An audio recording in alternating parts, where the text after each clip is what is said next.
하고 축복합니다. 오늘 저는 위로의 하나님이라는 제목을 가지고 함께 하나님의 말씀을 나누기를 원합니다.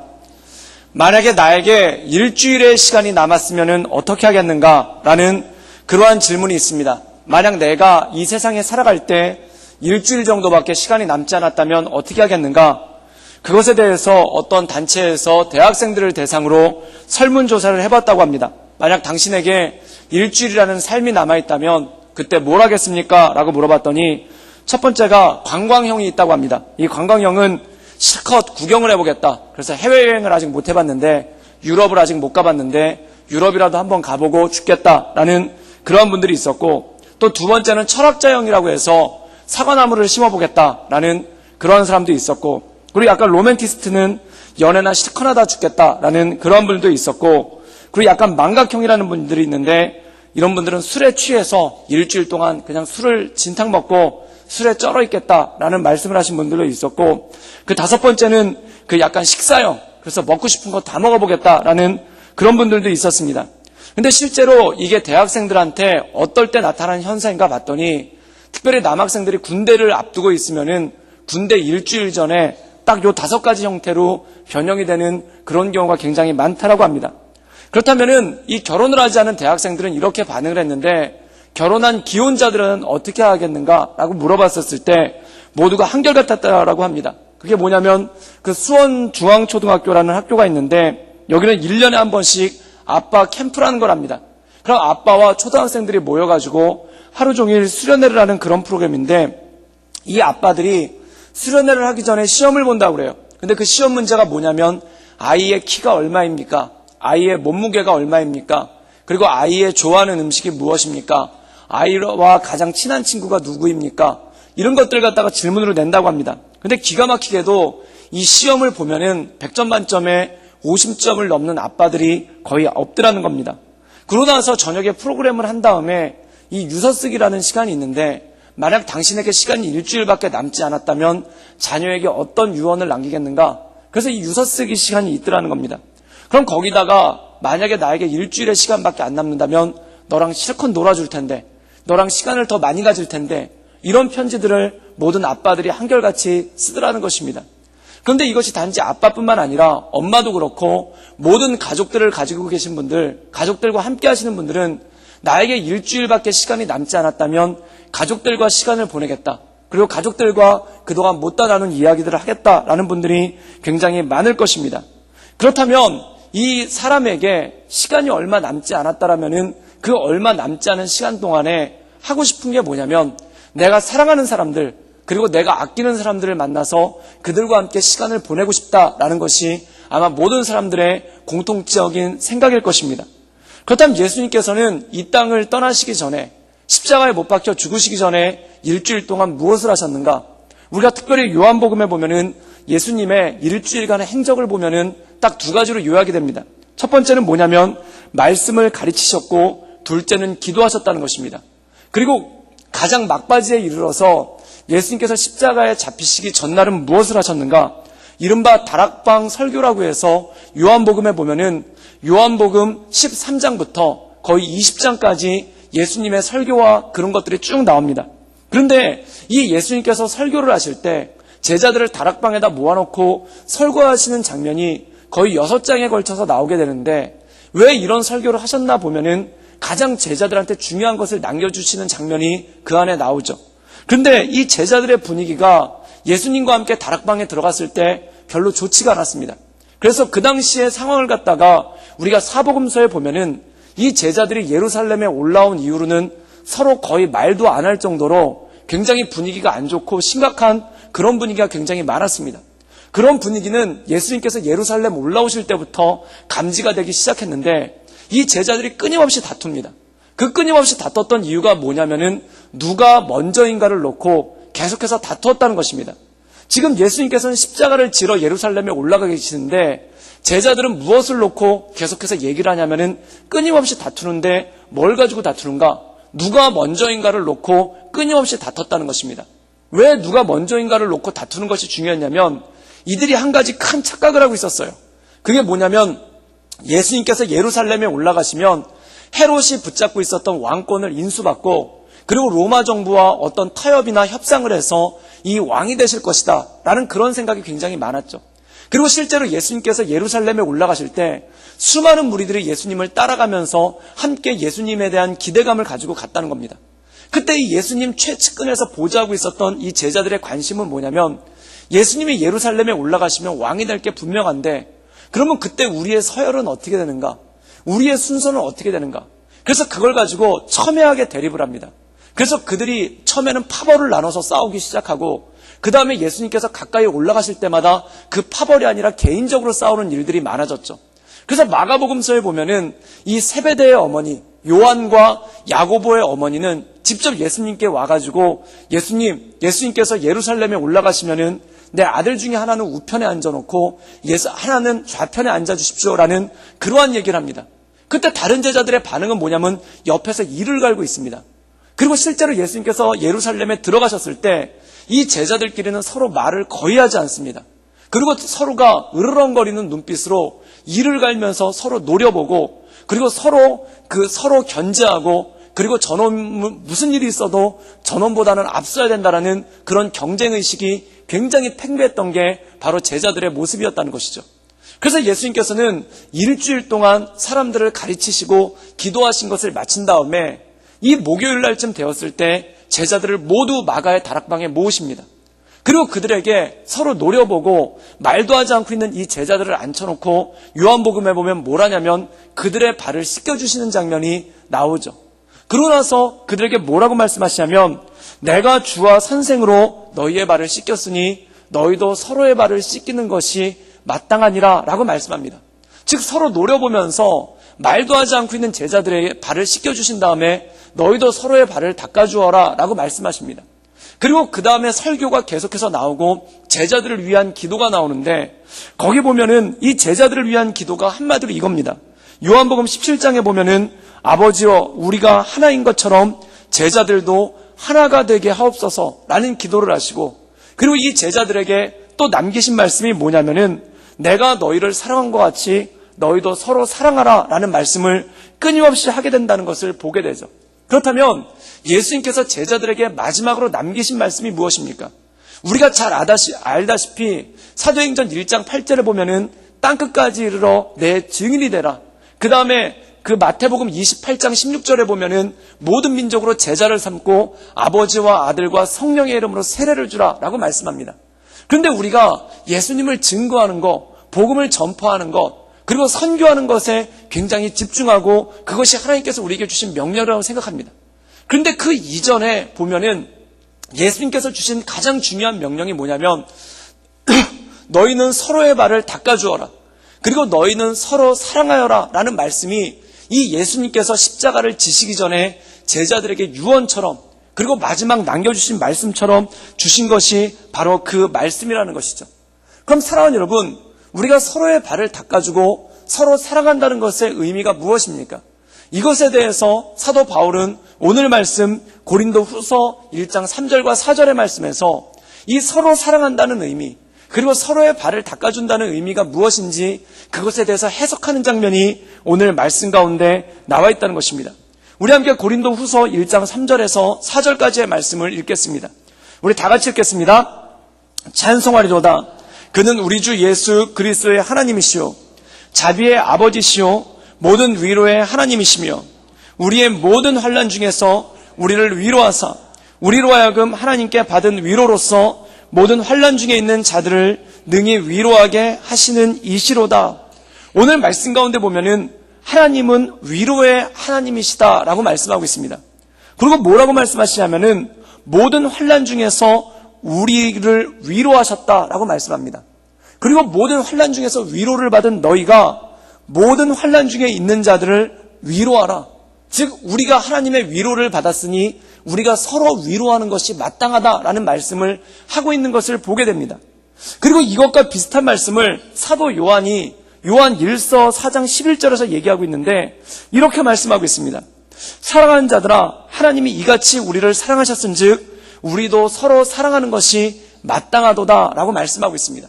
즉 예수님께서 마지막으로 남겨주신 말씀, 이 말씀을 서로가 계속해서 얘기하고 이 사도들이 반복해서 강조하는데 이 사도 바울은 뭐라고 얘기하냐면은 너희가 하나님께 위로받은 것처럼 서로를 위로하라 라고 말씀하고 있고, 그리고 이 사도 요한은 사랑하는 자들아 하나님이 우리를 사랑하셨던즉 우리도 서로 사랑하는 것이 마땅하다는 것입니다. 그럼 이 사랑을 무엇을 통해서 드러내는가?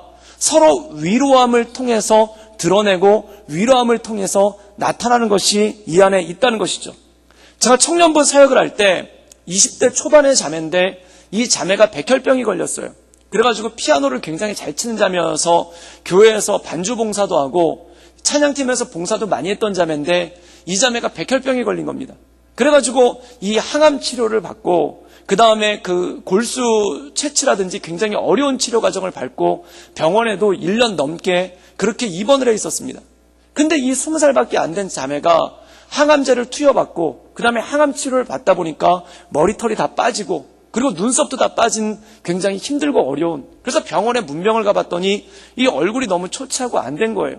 그래서 제가 섬기던 청년부에서 이 청년들이 조를 짜가면서 그 예배가 끝나거나 또한 무슨 일이 있을 때마다 이 자매를 찾아가서 위로하고 함께 기도해주는 그런 일들을 굉장히 많이 했었죠.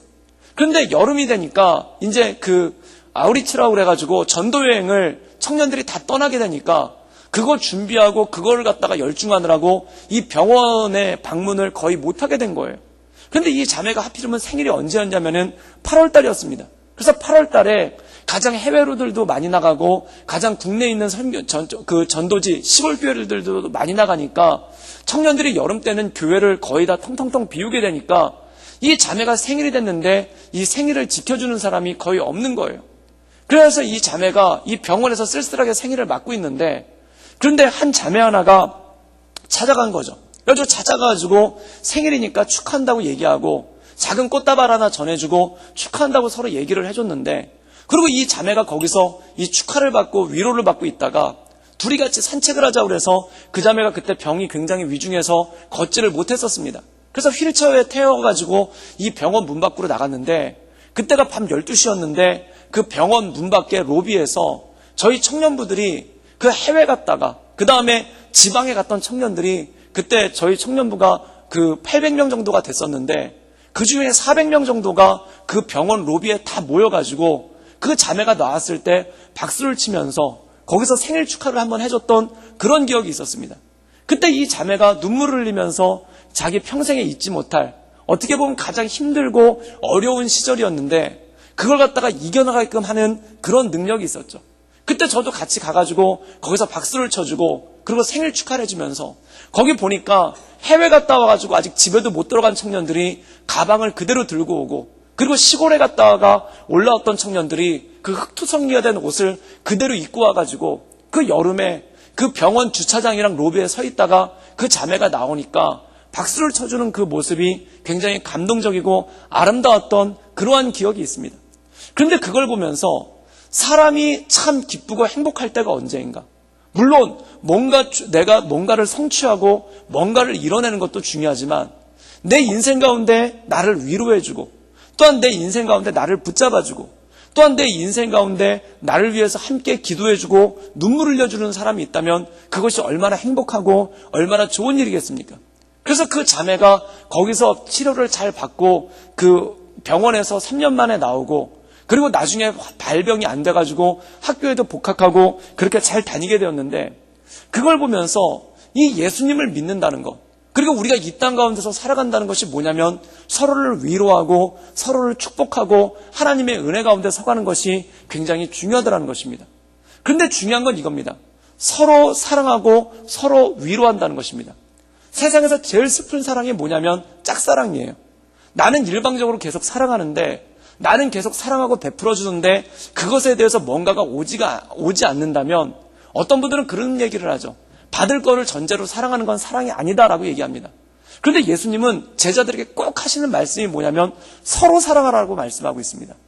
이 서로 사랑한다는 건 뭐냐면 서로 도와주지 않으면, 서로 반응해주지 않으면, 서로 함께 해주지 않으면 거기서 낙심하고 쓰러질 수밖에 없기 때문에 서로 사랑할 것에 대해서 강조하고 말씀하고 있다는 것이죠.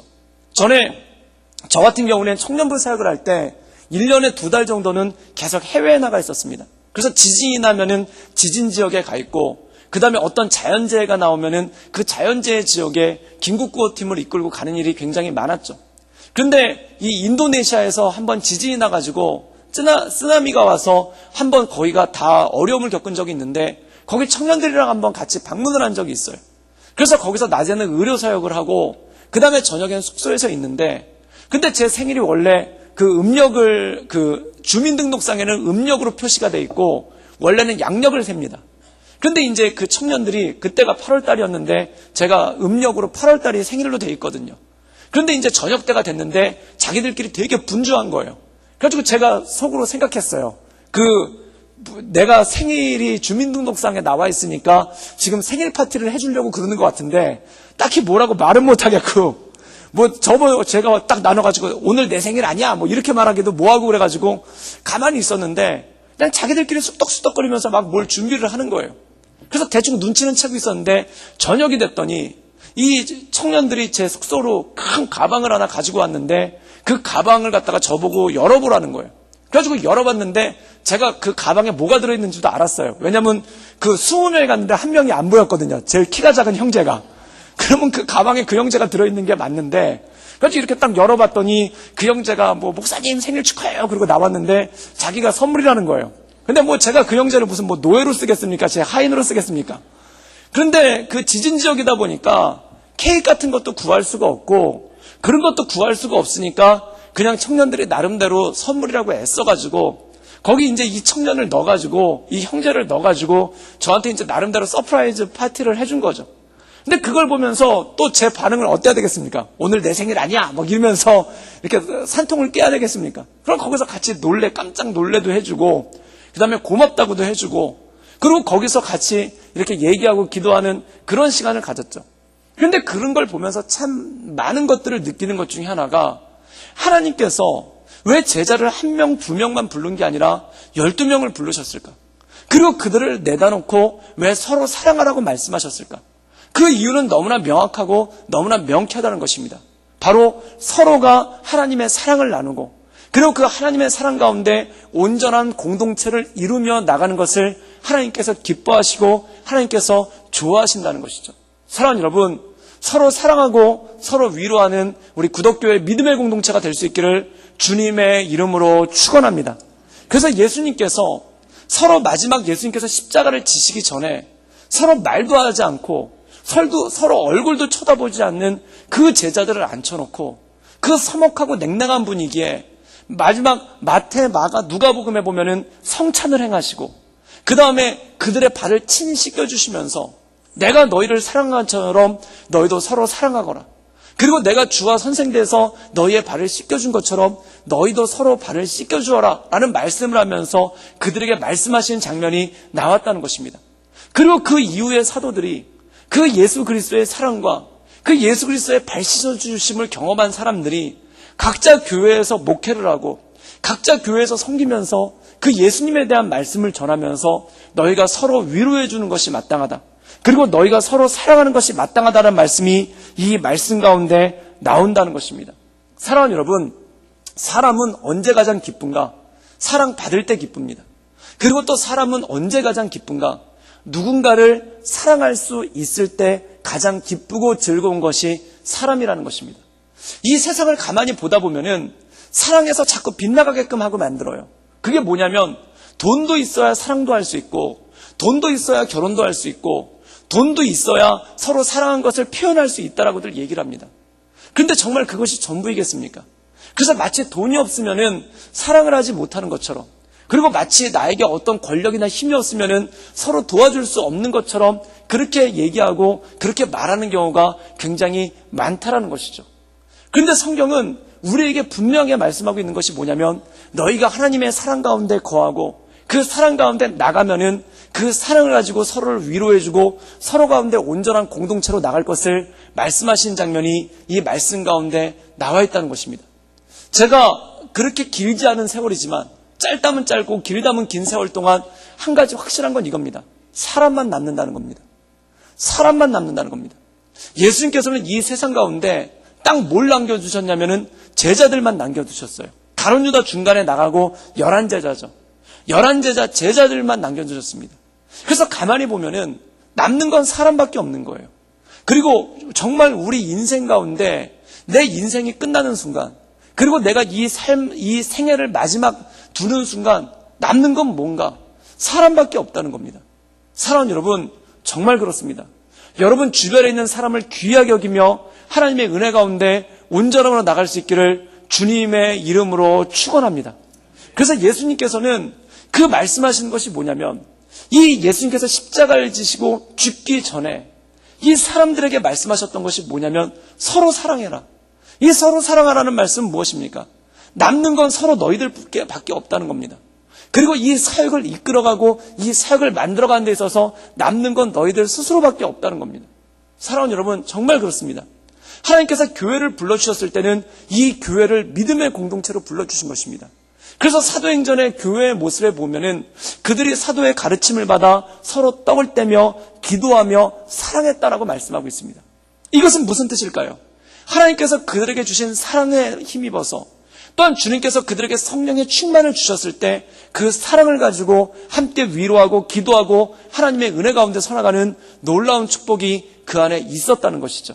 사랑하는 여러분, 서로 사랑할 수 있기를 주님의 이름으로 축원합니다. 제가 먼저 교회를 섬겼을 때 깜짝 놀랄 만한 일이 있었어요. 그 이유가 뭐냐면, 이 구역 모임에 신방을 가보면은 그 신방 갔었을 때 잘 예배를 드린 다음에 나눔을 하는데, 기도 제목을 나누는데 자기 얘기는 절대 안 해요. 자기 기도 제목을 나눠야 되는데 자기 기도 제목은 안 나누고 다른 기도 제목만 나눕니다. 그 다른 기도 제목이 뭐냐면은, 누구네 집이 요즘에 힘들다는데 그 사람을 위해서 기도해 주십시오. 또한 다른 누가 어떤 일을 당했다는데 그 사람을 위해서 기도해 주십시오. 근데 이게 되게 아름답지가 않은 거예요. 근데 왜 아름답지가 않냐면, 자기 기도 제목을 나누지 않고 남의 기도 제목을 나누는데, 정말 그 남을 갖다가 사랑하고 위하는 마음으로 기도 제목을 나누는 게 아니라 자기 얘기를 드러내질 않는 거예요. 그래서 이 기도 제목을 가만히 들어보면은 이게 기도 제목을 나누는 게 아니라 서로 소문을 퍼뜨리고 있는 거더라고요. 그래서 뭐라고 하냐면, 아무개네 아들이 이번에 대학에 떨어져서 아무개가 그거 창피해가지고 교회 안 나온다는데 그 아들 위해서 기도해달라고. 그러면서 기도 제목을 나누시는데, 제가 옆에서 듣고 있는데 이게 사랑하는 마음으로 기도 제목을 나누는 게 아니라 기도 제목을 빙자해서 서로 이렇게 소문을 퍼뜨리고 있는 거예요. 이번에 누가 비자가 안 돼가지고 불법 체류가 됐는데 그 사람 비자 나오게 해서 기도해달라고. 그래서 그 출입국 사무소 사람들한테 잡힐까봐 교회도 안 나온다고. 막 이러면서 기도하는데 이게 기도 제목이 아닌 거예요. 또 어떤 분들은 이런 얘기를 하시는 거예요. 아무개가 교회에서 그때 반찬을 하나 더 달라고 했는데 반찬을 안 줘서 삐져가지고 지금 교회를 안 나온다고. 그러면서 그런 거 가지고 기도 제목을 하는데, 제가 가만히 들어보니까 이거 기도 제목이 아니에요. 서로 비난하는 거예요. 그런데 거기서 자기 기도 제목을 왜 안 냅니까? 라고 얘기했더니, 목사님, 자기 기도 제목 내면 큰일 나요. 그래서 왜 그렇습니까? 라고 물어봤더니 그분이 하시는 얘기가 뭐냐면, 자기 기도 제목을 내면 소문이 다 퍼져버린다는 거예요. 그런 식으로 소문이 다 퍼져버려가지고 자기는 다 감추고 있다는 거예요. 그래서 제가 그 얘기를 듣고 깜짝 놀랐습니다. 사랑하는 여러분, 내 기도 제목을 내면은 그게 같이 눈물을 흘리고 위로해주는 기도 제목이 되는 게 아니라 그 사람에 대한 소문이 돼버리고 그 사람에 대한 안 좋은 이야기가 되니까, 마치 어떤 일이 있냐면은, 예를 들어서 내 자녀 하나가 대학에 떨어졌으면은 그 기도 제목을 내고 같이 그걸 위해서 기도해 주는 게 아니라, 그 자녀가 대학에 떨어졌다는 소문 때문에 교회에 다닐 수가 없어가지고 그 사람이 교회를 옮기거나 교회를 안 나오는 그런 일들이 생기기 시작한다는 겁니다. 사랑하는 여러분, 그렇다면 이것이 어떻게 온전한 공동체겠습니까? 마치 이 예수님의 제자들이 서로가 누군가를 먼저인가를 놓고 그걸 가지고 서로 째려보면서, 그걸 가지고 노려보면서 서로 말도 안 하는 그러한 공동체의 모습에 있는 것과 똑같은 건 아니겠습니까? 그런데 이들이 언제 공동체를 회복하기 시작하는가? 성령이 그들 가운데 오기 시작했을 때, 서로의 약함을 나누고 서로의 약함을 위로하고 서로의 약함을 가지고 주 앞에 나가는 온전한 공동체가 그 안에 이루어진다는 것입니다. 그래서 로마서 12장에 보면은 이렇게 말씀하고 있습니다. 너희는 즐거워하는 자와 더불어 함께 즐거워하고 우는 자와 더불어 함께 울라 라고 말씀하고 있습니다. 이것이 우리가 드릴 삶의 제사고 삶의 예배라는 말씀이 이 안에 있는 것이죠. 그리고 사도 바울은 오늘 말씀을 통해서 하나님께서 너희를 위로하신 것처럼 너희는 스스로를 함께 위로하고 하나님의 은혜 가운데 온전함으로 나가라는 메시지가 이 말씀 가운데 있다라는 것입니다. 사랑하는 여러분, 서로를 위해 눈물을 흘리며 함께 기도해주는 공동체가 되기를 주님의 이름으로 축원합니다. 사랑하는 여러분, 평생 신앙생활을 해왔는데, 평생 한 교회에서 신앙생활을 했는데 내 기도 제목을 나눌 사람이 없다면, 그리고 내 기도 제목을 가지고 함께 울어줄 사람이 없다면, 내 기도 제목을 감히 내놓을 사람이 없다면, 마치 내가 교회에서 신앙생활을 했는데 내 기도 제목을 나누면은 그 기도 제목이 소문이 날까봐, 그 기도 제목 때문에 내가 교회를 못 다니게 될까봐, 그 기도 제목 때문에 내가 수치를 당하게 될까봐 기도 제목을 나눌 수 없는 분위기라면은 이것이 마치 예수님 십자가 달리기 전에 서로 노려보면서 그리고 서로 말도 안 했던 이 제자들의 공동체와 무엇이 다를 게 있겠습니까? 이 제자들은 어떤 사람들입니까? 3년 동안 함께 했던 사람들입니다.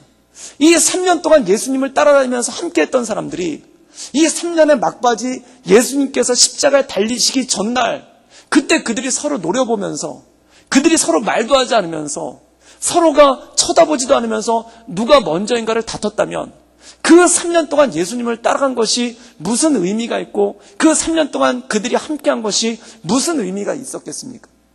그때 예수님께서 그들의 발을 닦아주시면서 너희는 서로 사랑하고 서로의 발을 닦아주어라 라고 말씀하고 있다는 겁니다.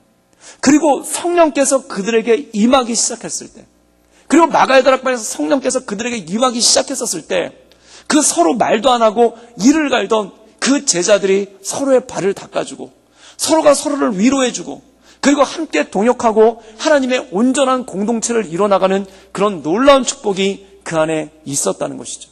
사랑하는 여러분, 성령 충만할 수 있기를 주님의 이름으로 축원합니다. 그래서 사도 바울은 이 서로 사랑하는 것에 대해서 로마서 15장에서는 이렇게 표현하고 있습니다.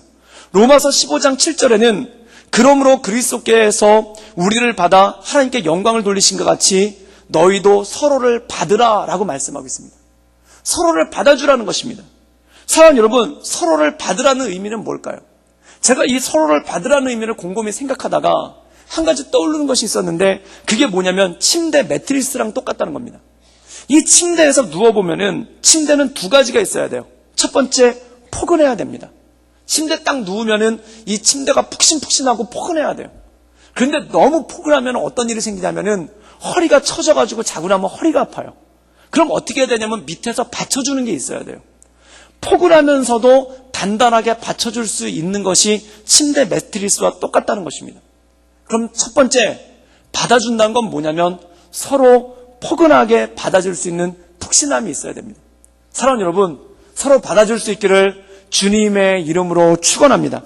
그래서 기대도 아프지 않고 기대도 포근한 사이가 되는 것이 굉장히 중요하다는 것이죠. 우리가 성경에 보면은 예수님은 제자들에게 이렇게 말씀하십니다. 너희는 내 종이 아니라 내 친구라고 얘기합니다. 친구의 특징은 무엇입니까? 서로 받아줄 수 있는 사람, 서로 안길 수 있는 사람, 서로 함께할 수 있는 사람, 그런 사람이 바로 친근한 사람이고 하나님의 은혜 가운데 나갈 수 있는 사람이라는 것입니다.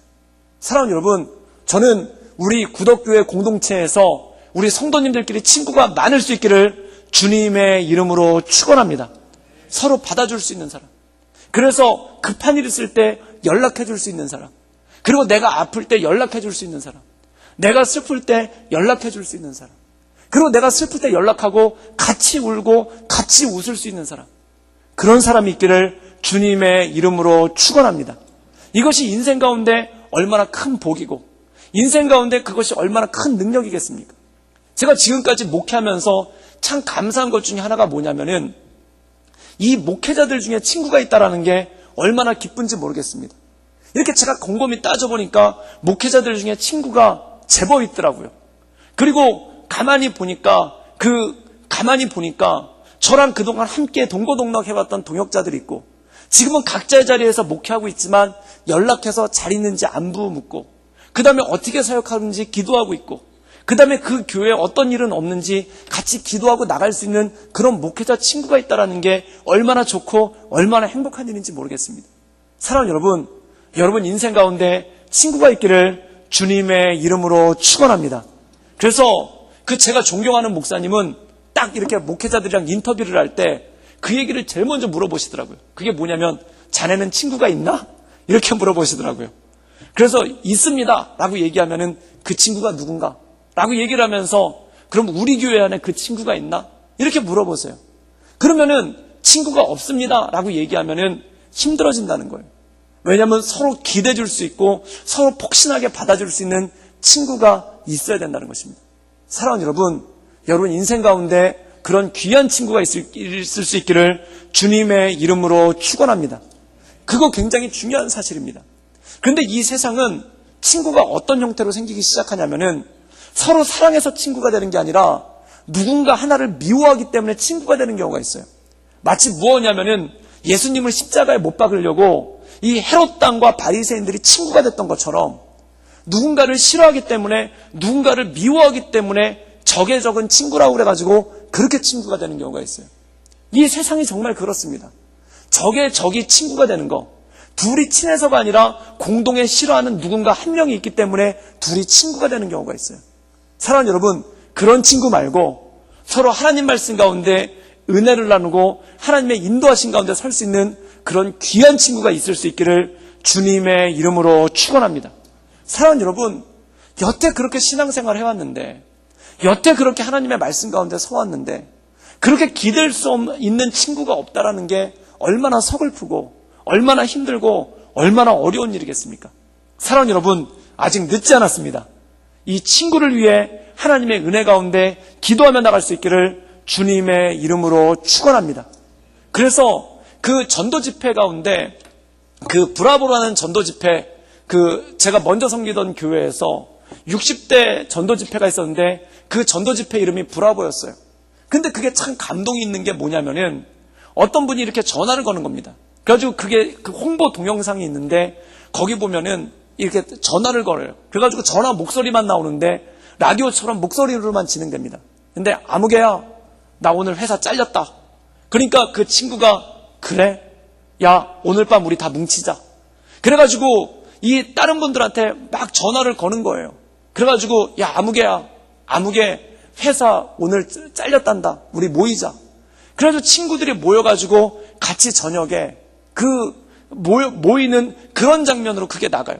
그 다음에 그 마지막에 전도 집회 문구가 뭐였냐면은 당신한테는 혹시 이런 친구가 계십니까? 근데 그 브라보라는 전도 집회를 했었을 때 그 광고 영상이 굉장히 큰 방향을 몰아봤어요.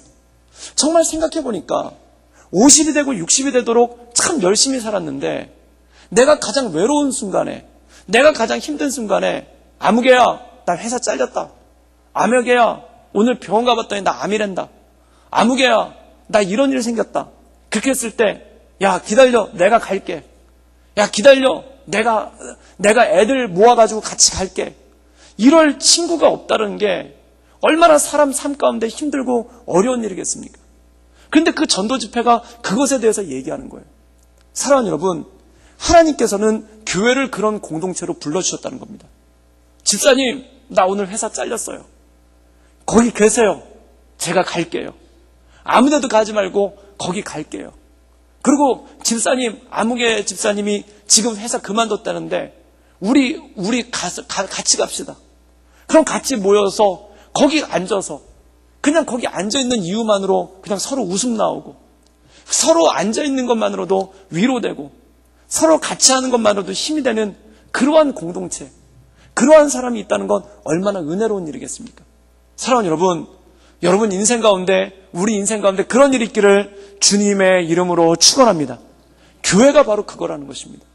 그것을 위해서 하나님께서 교회를 불러주셨고, 하나님께서 그것을 위해서 교회 공동체를 만들어 주셨고, 그것을 위해서 서로 사랑하고 서로의 발을 닦아주고 서로 지탱해주고 서로 위로해 나가기 위해서 그것을 세워주셨다는 것입니다. 그런데 이 침대와 마찬가지로 폭신한 걸로만 끝나는 게 아니라 서로 지탱해 줄 수 있는 공동체. 서로 지탱해 준다는 건 무엇입니까? 비전을 나누고 그리고 말씀을 나누고 은혜를 나누는 사람. 그래서 잠언에 보면은 철은 철을 날카롭게 한다고 말씀하고 있습니다. 서로를 빛나게 해줄 수 있는 사람, 서로를 발전시킬 수 있는 사람, 서로를 격려할 수 있는 사람. 경쟁하는 것이 아니라 누가 더 잘났는가 키재기하는 것이 아니라 그 사람을 보면서 은혜를 받고 그 사람을 보면서 마음 가운데 감동을 얻고 그 사람을 보면서 나도 저 사람처럼 돼야 되겠다라는 그러한 은혜가 있는 친구 관계. 제가 가만히 보니까 세상에서 제일 좋은 친구 관계는 뭐냐면 서로를 존경할 수 있는 친구예요. 아, 저 사람, 저 친구, 아, 저 사람은 저런 장점이 있구나. 저 사람은 저런 모습이 있구나. 저 사람은 저렇게 예수님 앞에 온전하게 서려고 애쓰는구나. 그걸 보면서 존경이 되는 친구. 사랑하는 여러분 인생 가운데 그런 친구가 있기를 주님의 이름으로 축원합니다. 정말 그렇습니다. 세상, 내 인생 가운데 정말 남고 계수할 만한 것이 무엇이 있겠습니까? 여러분 통장의 잔고를 자랑하시겠습니까? 아니면 여러분 소유로 되어 있는 부동산을 자랑하면서 내 인생 잘 살았다고 얘기하시겠습니까? 우리가 이 세상을 살아갈 때 가장 중요한 것 중에 하나가 바로 그것입니다. 이 제자들을 보면서 참 얼마나 씁쓸했을까라는 그런 생각이 들어요. 3년 동안 부르심을 받아서 3년 동안 예수님을 따라다니고 동고동락을 했는데 그 수많은 기적도 같이 체험하고 그 수많은 일들도 함께 겪었는데 나중에 예루살렘에 올라가서는 서로 말도 안 하는 거예요.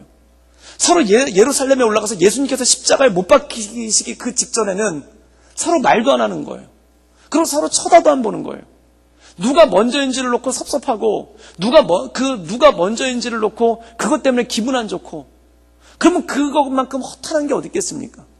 그 3년 동안의 동역이 그것만큼 허탈한 것이 어디 있겠습니까? 그런데 그때 예수님께서 그들의 발을 닦아주시면서 제가 그때 놀라운 것을 깨달았어요.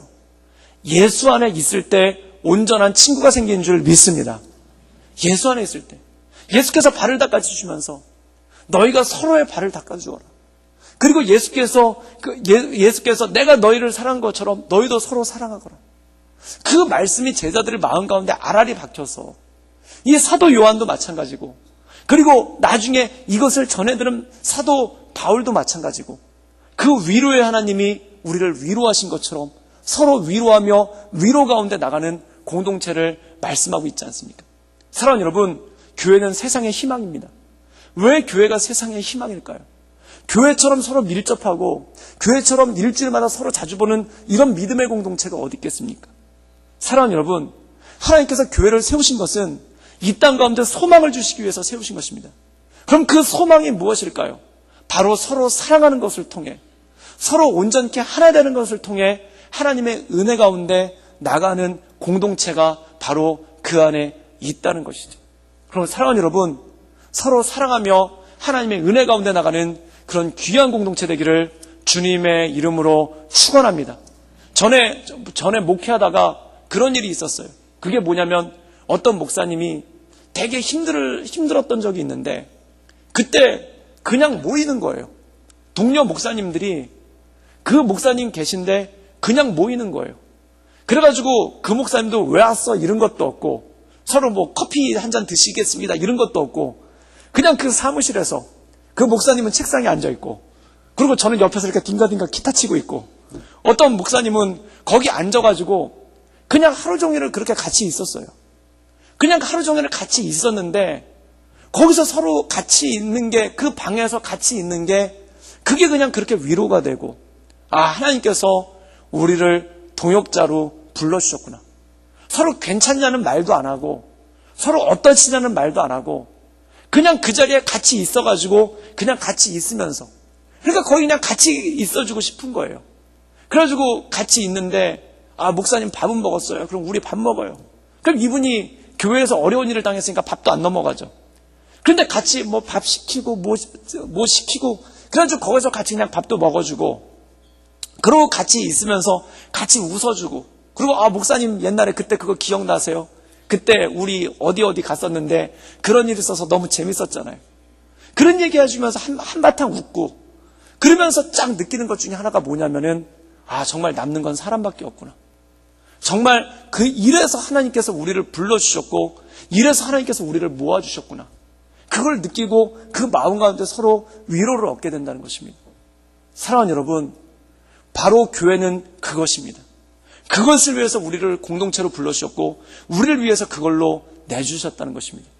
서로 경쟁하기 위해서가 아니라 또한 서로의 내 약한 모습을 보이지 않기 위해서 서로의 약한 모습을 숨겨놓고 발톱만 드러내는 그 제자들의 모습이 아니라 그 제자들의 모든 무장해제를 시켜주시고 서로 발을 닦아주셨던 주님, 그 주님의 은혜 가운데 나가는 그러한 모습이 필요하다는 것이죠. 사랑하는 여러분, 우리 성도들끼리 서로를 통해 위로받을 수 있기를 주님의 이름으로 축원합니다. 서로를 통해 위로받고, 권사님 내가 있잖아요, 집사님 내가 있잖아요, 장로님 내가 있잖아요, 그냥 거기서 모여 앉아서 그냥 거기서 서로 웃음을 나누고, 그냥 서로 옛날에 그때 참 재밌었는데 이런 얘기하면서, 그때 우리 주방봉사였는데 그때 밥 탔잖아요 뭐 이러면서 그런 얘기하면서 나눌 수 있으면 얼마나 재밌겠습니까? 사랑하는 여러분, 그것으로 서로 위로가 되고 하나님의 은혜 가운데 살아가는 우리 귀한 공동체 되기를 주님의 이름으로 축원합니다. 그것이 우리의 부르심이고 그것 가운데 역사하시는 하나님의 은혜가 있다라는 것이죠. 우리 옆에 분들 바라보며 한번 좀 축복했으면 좋겠습니다. 제가 있잖아요. 그렇게 한번. 서로가 있음을 통해 힘을 얻고 서로가 있음을 통해 하나님의 은혜 가운데 거하는 우리 구덕교회 모든 공동체 되기를 주님의 이름으로 축원합니다. 이 시간 함께 기도하며 나가기를 원합니다. 이 세상 가운데 사람을 가장 힘들게 하는 것은 무엇일까요? 물질의 문제도 참 힘듭니다. 그리고 건강의 문제도 참 힘듭니다. 그리고 여러 가지 극복해 나가야 되는 그러한 상황들도 참 힘듭니다. 근데 가장 힘든 건 뭐냐면 외로운 겁니다. 이 선지자 엘리야도 외로움 앞에서는 추풍낙엽 배웠습니다. 예수님께서 제자들을 부르시고 그들을 동역자로 삼으신 이유는 뭘까요? 그들에게 사랑을 부어주시고 이렇게 말씀하십니다. 내가 너희를 사랑했으니 너희도 서로 사랑하거라. 그리고 내가 너희를 위로했으니 너희도 서로 위로하거라. 그리고 내가 주와 선생으로서 너희의 발을 닦아주었으니 너희도 발을 닦아주어라. 그 공동체로서 제자를 부르시고 모으신 것이죠. 그리고 교회는 무엇입니까? 바로 그 부르심의 공동체가 바로 교회입니다.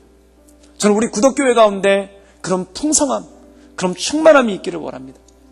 서로 얼굴만 봐도 눈물이 나고, 서로 얼굴만 봐도 고맙고, 그리고 서로 얼굴만 봐도 내 옆에 있어줘서 고마워요. 내 옆에 함께 있어줘서 고마워요. 그 고마움이, 그리고 그 편안함이, 서로 기댈 수 있는 푹신함이, 그리고 서로를 지탱해 줄 수 있는 그 단단함이 있는 그 공동체.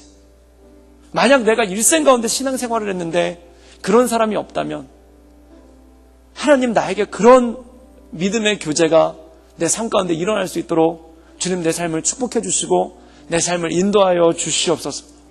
내 삶 가운데 그런 믿음의 교제가, 내 삶 가운데 그런 믿음의 인도하심이 있을 수 있도록 주님 나를 축복해 주시고 나를 인도해 주셔서 이 세상 살아가는 동안 하나님 외롭지 않게 하시며 함께 즐거워하고 함께 우는 그런 온전한 공동체, 거룩한 공동체가 내 삶 가운데 이루어지고 하나님 이런 공동체를 내 삶 가운데 선물로 주셔서 감사합니다라는 믿음의 기도가 내 삶 가운데 나올 수 있도록 주여 도와주시고 주님 인도하여 주시옵소서.